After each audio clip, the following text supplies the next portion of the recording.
Terima kasih buat tim pujian dan penyembahan. Kita percaya bahwa ada kuasa di dalam setiap pujian. Kita percaya bahwa di dalam setiap pujian dan setiap penyembahan kita, Tuhan hadir dan Tuhan memberkati setiap kita. Amin. Amin. Bersama saya, amin. Saya sangat bersyukur ada kesempatan untuk pelayanan. Saya sangat bersyukur ada sama-sama kita mau belajar tentang kebenaran firman Tuhan. Saya bukan mengajar, tetapi sama-sama kita mau belajar. Karena kita percaya bahwa saya selalu katakan ini, bahwa orang yang mengasihi Tuhan adalah orang yang pengen tahu tentang Tuhan. Semakin kita mengasihi, semakin kita bisa untuk mengenal Tuhan, Bapak Ibu sekalian Tuhan. Semakin kita berkata bahwa kita cinta Tuhan, kita harus semakin untuk dapat mengenal Dia lebih dan lebih lagi. Nah, di tempat ini saya diberikan tema yaitu Yesus adalah Tuhan. Sama-sama katakan Yesus Tuhan. 2, 3. Belum semua.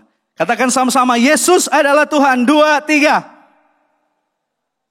Pertama-tama Bapak Ibu sekalian Tuhan, saya ingin mau mulai. Ada ciri-ciri jenis orang Kristen, ada 3 jenis daripada orang Kristen. Yang pertama, orang Kristen yang tidak merasa lapar akan firman Tuhan. Kebanyakan orang Kristen saat ini datang ke gereja karena formalitas. Ketika mendengarkan firman Tuhan, mereka sudah tidak berkata bahwa gak butuh. Pokoknya datang, cuman gara-gara formalitas Bapak Ibu ngasih dalam Tuhan. Karena mereka tidak lapar akan kebenaran firman Tuhan. Banyak saat-saat ini orang-orang datang, gak tahu hari Minggu mau ngapain, datang saja di gereja. Nah, di tempat ini Bapak Ibu kasih dalam Tuhan, saya percaya tidak ada orang Kristen seperti itu. Kita di tempat ini datang karena kita mencintai Tuhan, amin. Dan yang kedua orang Kristen, yaitu orang Kristen yang kenyang akan firman Tuhan. Saya dulunya seperti itu, kenyang akan firman Tuhan. Ketika datang ke gereja, lihat siapa yang khotbah. Siapa yang khotbah ini? Ini makanan ringan atau makanan berat, Bapak Ibu kasih dalam Tuhan. Sombong Bapak Ibu kasih dalam Tuhan. Gara-gara sudah belajar tentang kebenaran firman Tuhan, sudah belajar tentang teologi, ketika ada orang yang menyampaikan firman Tuhan, wah ini siapa ini? Ini makanan berat atau makanan ringan ini?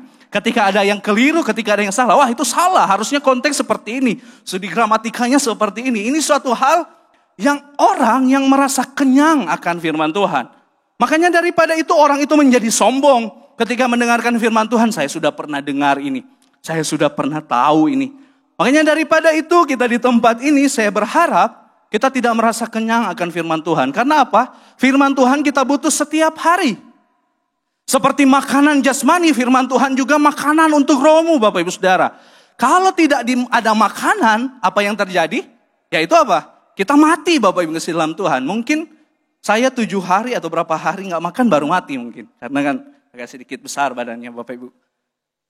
Nah begitupun dengan roh kita. Ketika kita tidak makan firman, ketika kita tidak mengalami tentang kebenaran firman Tuhan, roh kita akan mati Bapak Ibu kasih dalam Tuhan. Putus hubungan dengan Tuhan. Makanya daripada itu di tempat ini mari sama-sama kita mau belajar tentang kebenaran firman Tuhan. Dan yang terakhir adalah orang Kristen yang rindu dan mencintai akan kebenaran firman Tuhan. Saya percaya kita semua di tempat ini merindukan Tuhan. Kita merasa lapar akan Tuhan. Kita merasakan membutuhkan firman Tuhan setiap hari. Amin. Yang setuju berikan tepuk tangan buat Tuhan kita. Haleluya. Di tempat ini saya ingin sama-sama kita belajar tentang suatu tema yang sudah diberikan oleh gereja. Tema gereja kita di tempat ini yaitu Yesus adalah Tuhan.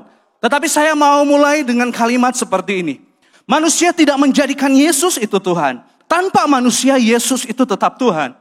Banyak orang yang menyangkal ketuhanan tentang Tuhan Yesus karena apa? Mereka berkata bahwa Yesus itu dijadikan Tuhan pada waktu konsili.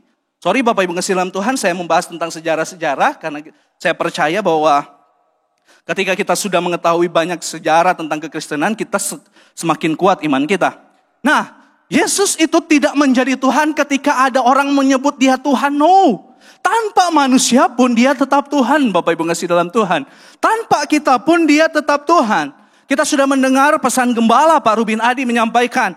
Di dalam Yohanes 13 ayat 13 berkata seperti ini. Kamu menyebut aku guru dan Tuhan. Dan katamu itu tepat sebab akulah guru dan Tuhan. Ini adalah suatu klaim daripada Tuhan Yesus sendiri. Banyak orang-orang di luar Kristen menganggap ini suatu kekeliruan. Banyak orang Kristen berkata seperti ini. Saya beberapa kali ada studi teologi sama teman-teman. Kemudian studi komparasi sama teman-teman yang di luar Kristen, mereka berkata seperti ini, bertanya, bro coba lu tunjukin, di mana ada Yesus yang mengklaim dirinya, aku Tuhan sembah aku. Kami menunjukkan ayat ini, sebab akulah guru dan Tuhan, kata Yesus. Tapi mereka berkata seperti ini, itu bukan Tuhan bro, itu cuma Tuhan. Bahasa Indonesia itu menerjemahkan itu kata Tuhan, bukan Tuhan. Bukan Allah. Tetapi Bapak Ibu kasih dalam Tuhan, banyak sekali penyesat-penyesat di luar sana, baik di luar kekristenan ataupun di dalam kekristenan yang menyebut bahwa Yesus itu bukan Tuhan. Thomas berkata, kemudian ia berkata kepada Thomas, taruhlah jarimu di sini dan lihatlah tanganku terulur. Dan ulurkanlah tanganmu dan cucukkanlah ke dalam lambungku. Dan jangan engkau tidak percaya lagi, melainkan percaya. Thomas menjawab dia, ya Tuhanku, ya Allahku. Ini suatu klaim daripada orang lain. Ada banyak orang di luar sana yang tidak percaya Kristus, yang berkata bahwa Yesus itu bukan Tuhan. Hei, mereka itu lahir tahun berapa? Sedangkan Thomas setiap hari bersama dengan Tuhan. Sedangkan para murid-murid setiap hari bersama dengan Tuhan. Mereka baru lahir tahun 100 tahun yang lalu mungkin mengklaim bahwa Yesus itu bukan Tuhan. Kita percaya di tempat ini Bapak Ibu Saudara bahwa Yesus adalah Tuhan dan Juru Selamat. Amin. Yang setuju berikan tepuk tangan buat Tuhan kita. Kekristenan adalah suatu pengajaran yang indah. Kekristenan adalah suatu pengajaran yang luar biasa Bapak Ibu Saudara. Ketika engkau memilih untuk mengikut Kristus, itu adalah suatu pengajaran yang indah sebenarnya. Di agama lain mengajarkan seperti ini. Kasihilah sesamamu, yang orang yang mengasihimu. Kekristenan satu langkah lebih maju. Karena Kristen berkata kasihilah musuhmu. Berdoalah untuk mereka yang menganiaya kamu. Bukankah ini suatu hal yang sangat indah? Puncak daripada keindahan kekristenan ketika Kristus datang ke dalam dunia. Ini yang ingin mau saya sampaikan. Ini yang menjadi poin penting saya, yaitu the beautiful of the gospel. Bapak Ibu yang kasih dalam Tuhan. Kita bisa melihat ini suatu keindahan daripada Injil. Keindahan daripada iman kita. Keindahan daripada setiap orang percaya kepada Kristus. Yaitu apa? Yesus datang ke dalam dunia. Allah datang ke dalam dunia. Untuk menyelamatkan setiap kita yang berdosa. Dia lahir. Untuk siapa? Untuk saya dan engkau di tempat ini. Dia membuktikan bahwa dia memang benar-benar mencintai setiap kita di tempat ini. Dengan apa? Dengan kehadiran dia. Dengan apa? Kasih yang dia tunjukkan, yaitu kasih yang melakukan Bapak Ibu Saudara. Berbeda kan dengan cowok-cowok di tempat ini yang mungkin PDKT kan ya. Mungkin cuman bilang, hai kamu udah makan belum? Oh belum, sok makan atuh. Nah, kalau cowok yang benar-benar memang suka, dia paling kamu udah makan belum? Saya bawain makanan gak? Mau gak? Nah, langsung dibawain. Nah begitu pun dengan kasih yang sesungguhnya seperti itu. Bukan hanya perkataan tetapi perbuatan. Kasih itu kata kerja bukan kata benda Bapak Ibu Saudara. Kasih itu yaitu kita melakukan.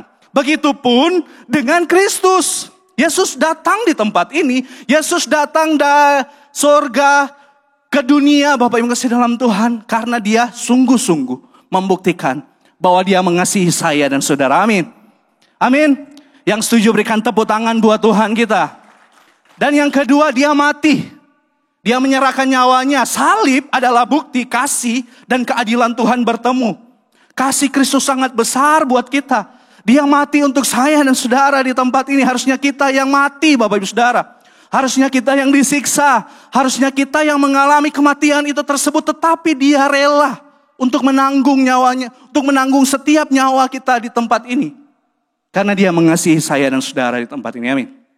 Amin. Dia disalibkan, dia dipermalukan. Kalau Bapak Ibu Saudara pernah nonton The Passion of the Christ, kan pernah kan di tempat ini, mungkin setiap Paskah kita putar. Itu bahkan lebih buruk Bapak Ibu Saudara. Itu dicambuk itu kan. Wah itu lebih buruk, lebih parah. Kalau kita sudah lihat yang di televisi itu tersebut kan. Itu lebih parah Bapak Ibu ngesilam Tuhan. Dia rela untuk menggantikan kita semua di tempat ini. Makanya daripada itu Bapak Ibu. Kematian Kristus. Dia menyerahkan nyawanya untuk kita. Karena dia sangat mengasihi kita. Inilah suatu keindahan daripada kekristenan. Tidak ada seorang pun pribadi siapapun. di luar kekristenan yang sanggup melakukan ini selain daripada Kristus. Dan setelah dia mati, dia bangkit Bapak Ibu kasih dalam Tuhan. Kebangkitan Kristus untuk kita. Karena apa? Karena kebangkitan Kristus membuktikan bahwa iman kita adalah iman yang benar. Kekristenan lahir, gereja Tuhan lahir Bapak Ibu kasih dalam Tuhan, bukan karena pengajaran moral Yesus, no. Kekristenan lahir bukan karena ajaran-ajaran tentang kehidupan, tentang Yesus itu tersebut, tidak Bapak Ibu kasih dalam Tuhan. Kekristenan lahir karena apa? Karena pengajaran. Karena apa? Karena kebangkitan daripada Tuhan itu sendiri. Kuasa Bapak Ibu kasih dalam Tuhan. Kekristenan landasannya itu kuasa kebangkitan Kristus. Gereja-gereja Tuhan landasannya itu kebangkitan Kristus. Kuasa. Makanya daripada itu, kalau dasarnya kuasa, harusnya outnya itu, keluarnya itu kuasa. Saya heran saat-saat ini. Banyak orang-orang Kristen yang sudah tidak percaya lagi akan kesembuhan kuasa Bapak Ibu Saudara. Saya pernah beberapa kali bertemu dengan orang Kristen, katanya Kristen, tetapi apa yang dia percayai, dia tidak mempercayai akan mujizat. Mujizat sudah dulu terjadi, saat ini sudah tidak terjadi lagi. Discontinue Bapak Ibu kasih dalam Tuhan. Tetapi Bapak Ibu yang diberkati oleh Tuhan, kita percaya bahwa sebagai orang Kristen kita percaya mujizat masih ada, amin. Karena Tuhan kita Tuhan yang bangkit. Kita percaya bahwa setiap kita di tempat ini memiliki kuasa ketika kita percaya kepada Tuhan. Amin. Makanya daripada itu, kalau ada yang sakit, ada yang apapun di tempat ini, berdoa. Berdoa Bapak Ibu sekalian. Bukan gak perlu sih. Tetapi engkau juga memiliki kuasa yang daripada Tuhan. Ketika Roh Kudus ada dalam kehidupanmu, berdoa buat anakmu. Berdoa buat siapapun itu. Kau berdoa ketika ada orang yang sakit. Bapak Ibu sekalian Tuhan. Nah, yang terakhir yaitu kebangkitan daripada Tuhan. Itu untuk setiap kita, kenaikan Dia ke dalam surga itu untuk setiap kita. Karena apa? Dia menyediakan rumah untuk setiap kita di surga nanti. Amin. Yang percaya di tempat ini ada rumah kita di surga, boleh lambaikan tangan. Haleluya. Berikan tepuk tangan yang terbaik buat Tuhan kita. Nah, saya ingin masuk kepada lebih lagi pemahaman kita, pendalaman kita akan setiap kebenaran firman Tuhan. Saya ingin tunjukkan suatu gambar, next slide. Apa ini Bapak Ibu kasih dalam Tuhan? Ada yang tahu ini apa? Newspaper, koran. Kemarin saya cari-cari koran, udah nggak ada Bapak Ibu Saudara. Wah, di mana koran yang nggak ada? Udah nggak ada yang jual. Koran saat-saat ini udah sangat langka Bapak Ibu. Udah nggak, setiap pagi kan kalau dulu setiap pagi pasti ada koran. Ada apa, tetapi sekarang udah gak ada Bapak Ibu dalam Tuhan. Nah, di dalam koran itu tersebut ada kabar tentang apa? COVID-19 yang terjadi 5 tahun yang lalu. Ternyata sudah lama, begitu cepat waktu berjalan. Saya bukan membuka luka Bapak Ibu Saudara di tempat ini, tidak. Tetapi begitu cepat waktu berjalan, 5 tahun kita sudah melewati COVID. Di mana-mana, kalau kita tahu waktu dulu kan kalau COVID itu kabarnya itu sangat cepat. Kabarnya itu sangat cepat menyebar. Awalnya itu kan di Wuhan, di Cina kan katanya waktu itu. Dan memang benar di sana. Kemudian Bapak Ibu kasih dalam Tuhan, kabar tentang COVID itu tersebut terus menyebar di seluruh penjuru dunia. Dan akhirnya sampai di Indonesia. Yang pertama COVID kalau saya nggak salah yaitu Depok mungkin satu orang yang kena COVID pada saat itu. Saya cari-cari data-datanya tapi udah nggak ada. Mereka udah batasi. Akhirnya pada saat itu saya melihat, nah kabar tentang ini semua, kabar tentang COVID cepat melebarkan pada saat itu. Nah, banyak orang yang berubah. Satu dunia bakal berubah. Kabar ini merubah setiap kehidupan manusia. Yang dulunya nggak pakai masker, akhirnya pakai masker Bapak Ibu kasih dalam Tuhan. Yang dulunya kerja di kantor, akhirnya kerja di rumah Bapak Ibu kasih dalam Tuhan. Satu dunia berubah. Kalau kita bisa melihat kekuatan dari kabar ini sangat luar biasa. Kabar tentang COVID-19 ini tersebut, ini bisa merubah seluruh tatanan yang berada di dalam dunia. Semua jadi sunyi Bapak Ibu kasih dalam Tuhan. Kalau di tempat saya, waktu dulu saya masih berada di Manado Bapak Ibu. Eh, saya tinggal di daerah perkampungan. Itu kan yang kalian suka. Itu saya tinggal di daerah perkampungan. Di sana masih agak sedikit rame, nggak terlalu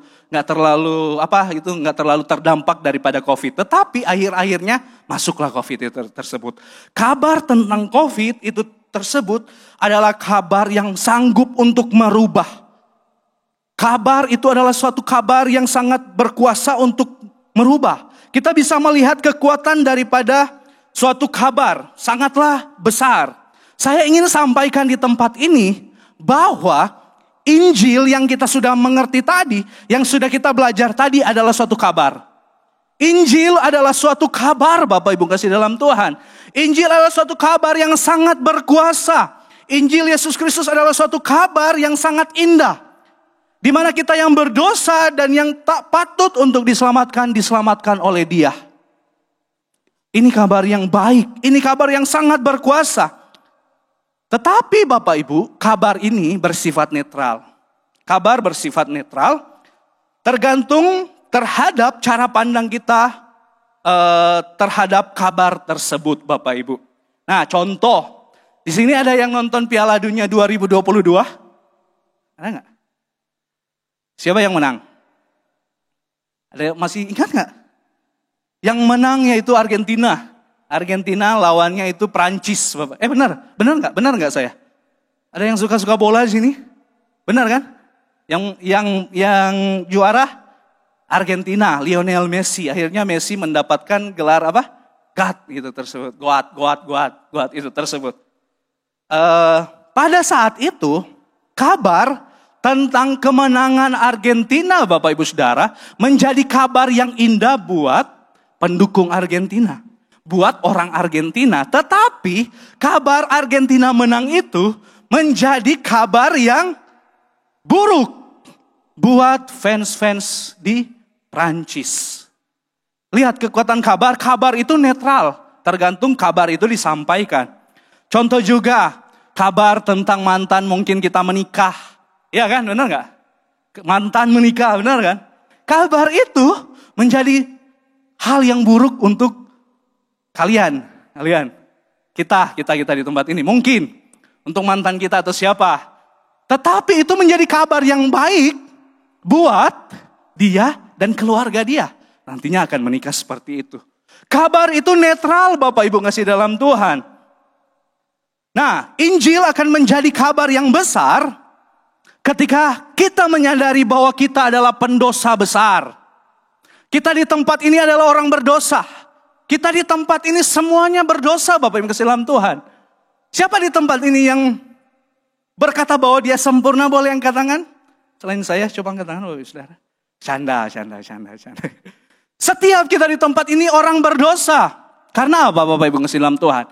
Kita melakukan apa yang tidak Tuhan perintahkan dan tidak melakukan apa yang Tuhan perintahkan. Benar? Pasif dan aktif pun kita berdosa. Kita berkata bahwa, bro saya berdoa saja di kamar untuk jiwa-jiwa yang terhilang. Di dalam Matius 28 berkata, pergilah jadikanlah semua bangsa muridku. Apa itu? Disuruh pergi kok cuman diam. Meskipun lu kata rohani, berdoa. Pasif pun kita berdosa Bapak Ibu kasih dalam Tuhan.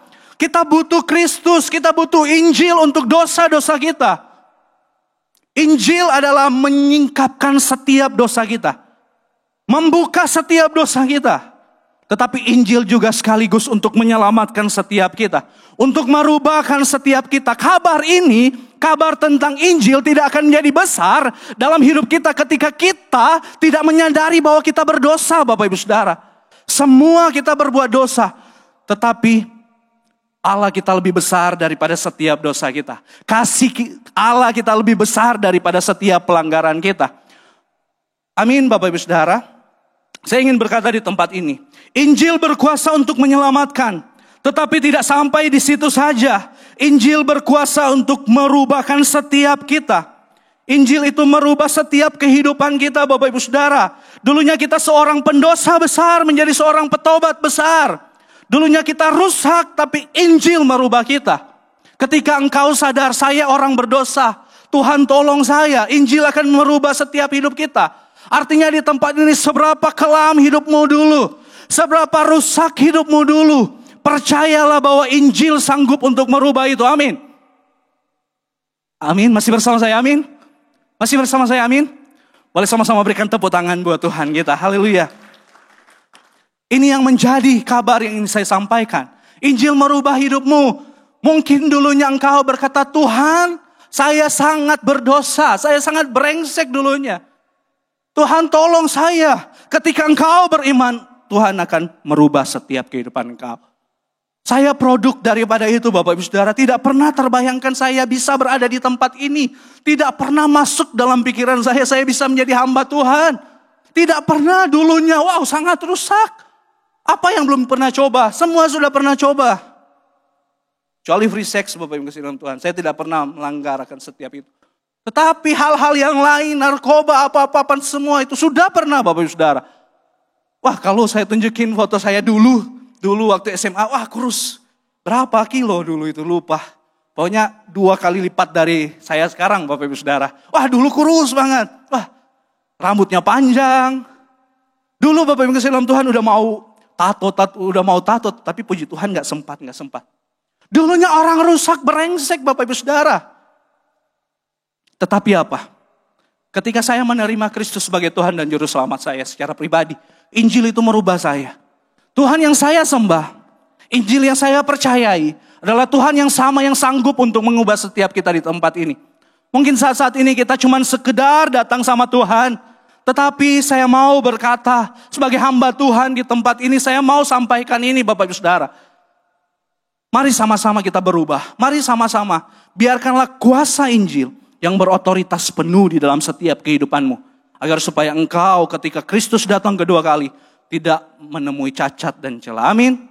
Siapa di sini yang mau bersama-sama dengan Tuhan di sorga nanti? Boleh sama-sama lambaikan tangan, berikan tepuk tangan yang terbaik hanya bagi Tuhan kita.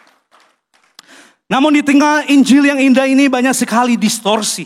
Injil yang indah yang sudah saya sampaikan, banyak sekali distorsi yang sudah terjadi. Menghalangi orang-orang untuk melihat keindahan Injil yang merubah banyak sekali orang Bapak Ibu Saudara. Salah satunya kita bisa melihat di dalam kitab Rasul Paulus untuk jemaat yang ada di Galatia. Next slide. Galatia 1 ayat 6 sampai 7. Aku heran bahwa kamu begitu lekas berbalik daripada Dia yang oleh kasih karunia Kristus telah memanggil kamu dan mengikuti suatu Injil yang lain. Yang sebenarnya bukan Injil. Hanya orang yang mengancaukan kamu dan yang bermaksud untuk memutarbalikkan Injil. Bapak Ibu kasih dalam Tuhan, saya ingin sampaikan konteks di tempat ini. Daripada kitab itu tersebut, memang mereka percaya bahwa Yesus adalah Tuhan yang menyelamatkan. Namun mereka menambahkan suatu persyaratan lain tentang keselamatan. Yaitu apa? Harus bersunat. Pada zaman dahulu, orang kalau mau diselamatkan, apalagi kalau orang mereka Yahudi yang petobat baru, ketika ada orang yang mau datang, mereka berkata, engkau percaya Yesus? Ya, saya percaya Yesus. Tetapi tidak sampai di situ saja.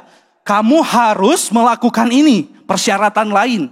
Persyaratan lain di dalam suatu keselamatan. Yaitu apa? Sunat, Bapak Ibu kasih dalam Tuhan pada zaman dahulu.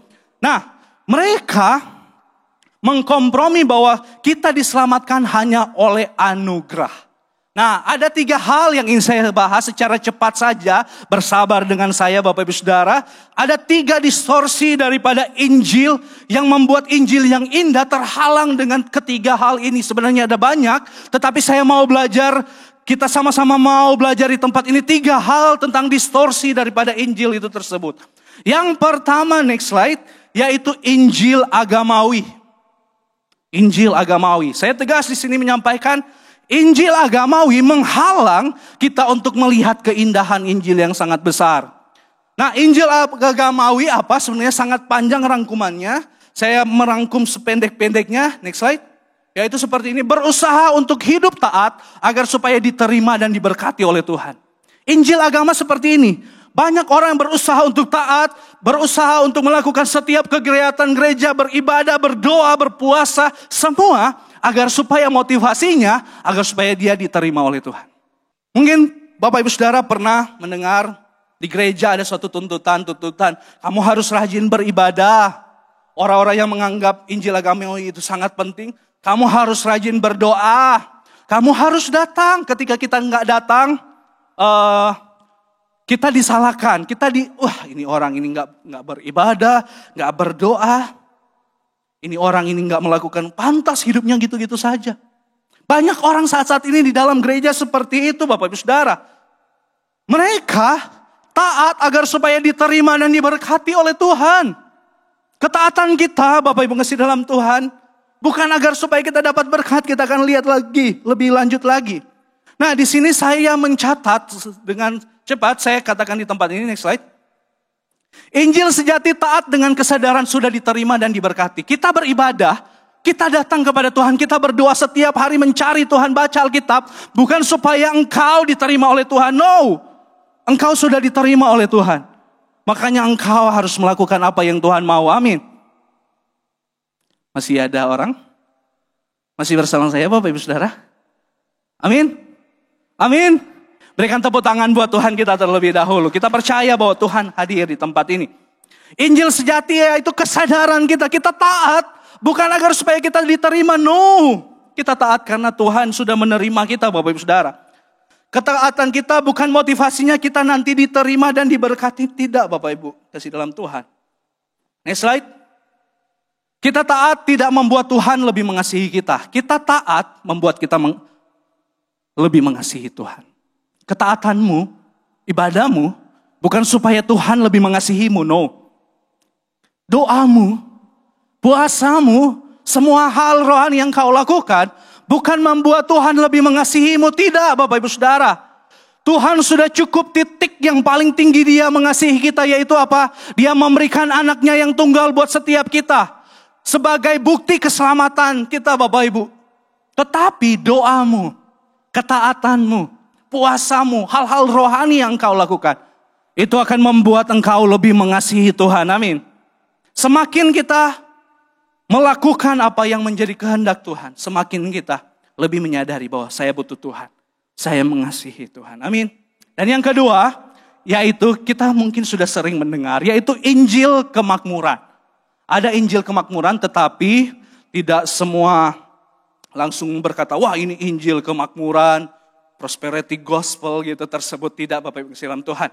Nah, saya rangkum di sini, Injil kemakmuran itu apa sih artinya? Next. Injil kemakmuran adalah Injil yang menjadikan berkat dunia untuk ketaatan rohani.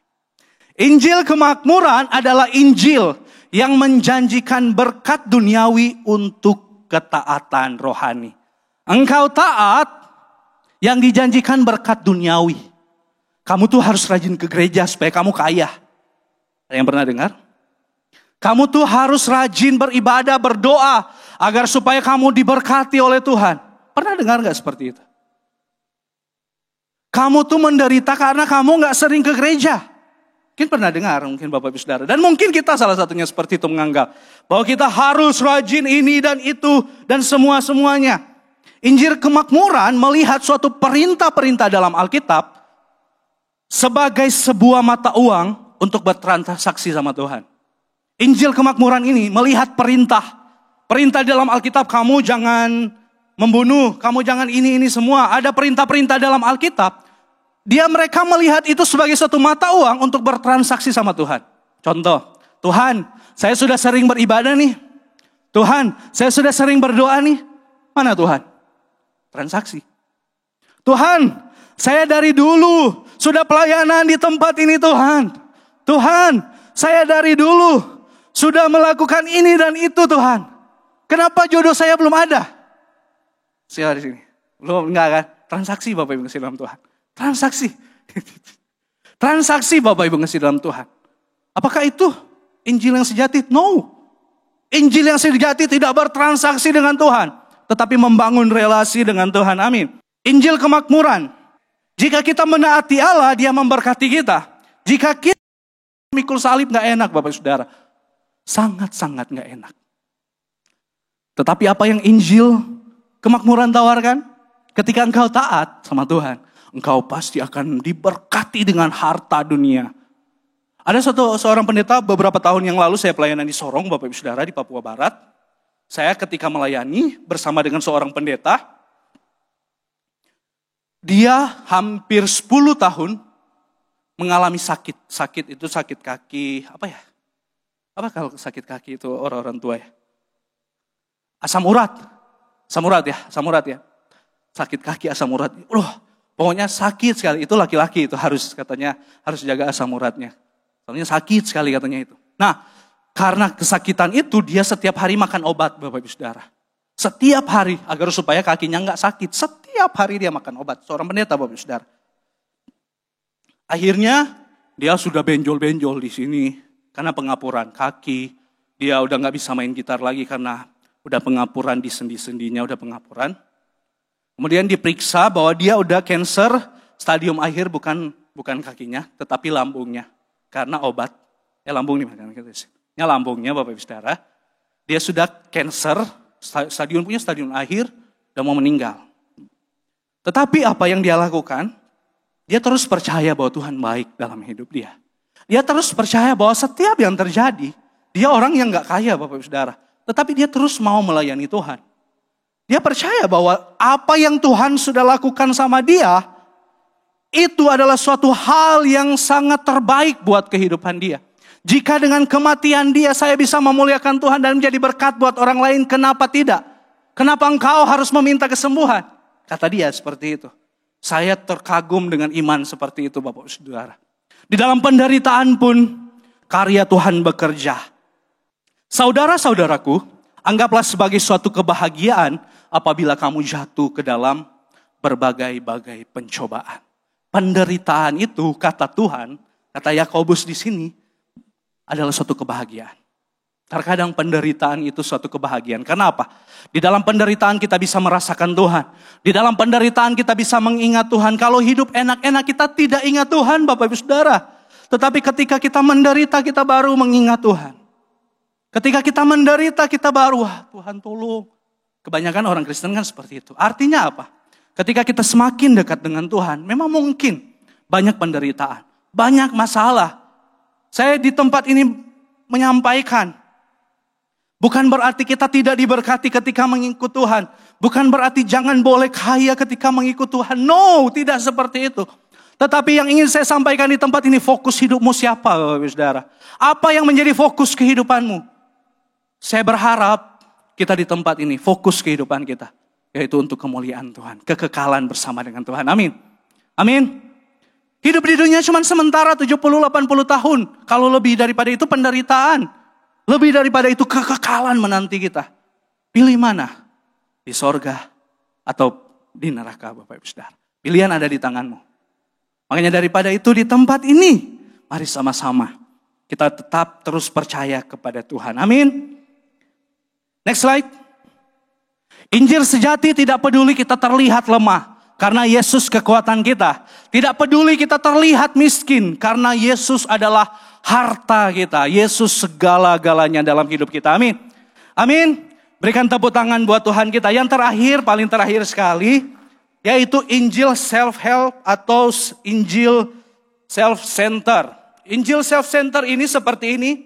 Adalah Injil yang melatih kita untuk melihat diri kita sebagai pusat daripada Alkitab. Mungkin kita pernah mendengarkan. Alkitab itu pusatnya manusia. Di dalam Alkitab kita comot-comot ayat. 3 hal agar supaya berhasil. 3 hal agar supaya sukses. 3 hal agar supaya hidup berbahagia. Kita sering mendengar itu. Tetapi Bapak Ibu Saudara, Alkitab bukan tentang engkau. Alkitab bukan tentang kita. Alkitab adalah suatu kisah anugerah Tuhan. Dia memberikan anaknya untuk kita. Orang yang berdosa Bapak Ibu Saudara. Alkitab itu adalah suatu kisah dari atas ke bawah Bapak Ibu Saudara. Alkitab itu adalah kisah tentang Yesus itu sendiri. Alkitab itu adalah kisah di mana Yesus yang harus menjadi satu-satunya. Amin. Amin. Masih bersama saya? Amin Bapak Ibu kasih dalam Tuhan. Alkitab itu bukan tentang kita. Ayat-ayat Alkitab berkata ada orang yang mengajar tentang ini dan itu. Saya bukan menyerang pengajar lain. No, tidak seperti itu. Tetapi sama-sama kita mengerti bahwa kehendak Tuhanlah. Bahwa Tuhanlah yang menjadi pusat sumber. Injil sejati, next. Alkitab adalah tentang Tuhan. Alkitab ditulis untuk membantu kita mengenal Tuhan dan karya keselamatannya. Bukan mengenal diri kita, Bapak Ibu Saudara. Terlebih dahulu kita harus mengenal Tuhan. Mengenal akan Tuhan. Saya ingin tunjukkan satu video terakhir. Membeli Tuhan. Aku sudah terbiasa hidup dengan relasi yang bersifat tradisional. Ada pembeli dan ada penjual. Dalam toko persahabatan, ada pembeli, ada penjual. Dalam toko sedekah, ada pembeli, ada penjual. Bahkan saat aku berinteraksi dengan Tuhan, relasi macam ini masih berlaku. Ada kalanya aku berusaha membeli Tuhan dengan doa-doa, kesalehan, dan perbuatan. Ternyata dalam relasi ini bukan aku pembelinya, melainkan Tuhan. Aku adalah penjual yang segala kehinaannya dibeli Tuhan dengan harga yang paling mahal, yaitu nyawanya sendiri.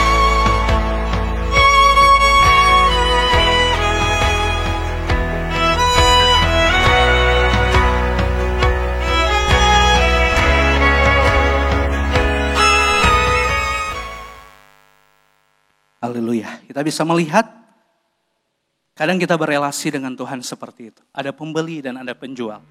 Seharusnya kitalah yang sudah dibeli oleh Kristus itu sendiri. Saya undang kita untuk bangkit berdiri, Bapak Ibu Saudara. Saya mengakhiri dengan yang terakhir di dalam slide. Banyak orang menginginkan Tuhan sesuai dengan idenya tentang Tuhan. Bukan Tuhan yang tercatat dalam Alkitab. Saya berdoa kita di tempat ini. Mengertilah Tuhan sesungguhnya, Bapak Ibu Saudara. Kekristenan adalah tentang pengenalan secara pribadi dengan Tuhan itu tersebut. Saya berdoa biarkanlah firman Tuhan ini masuk di dalam kehidupan kita. Hati dan pikiran kita diubahkan oleh Injil. Injil sepenuhnya masuk di dalam kehidupan kita. Dan Injil sepenuhnya membawa keselamatan dan perubahan akan setiap kita di tempat ini. Amin buat kebenaran firman Tuhan. Soli Deo Gloria.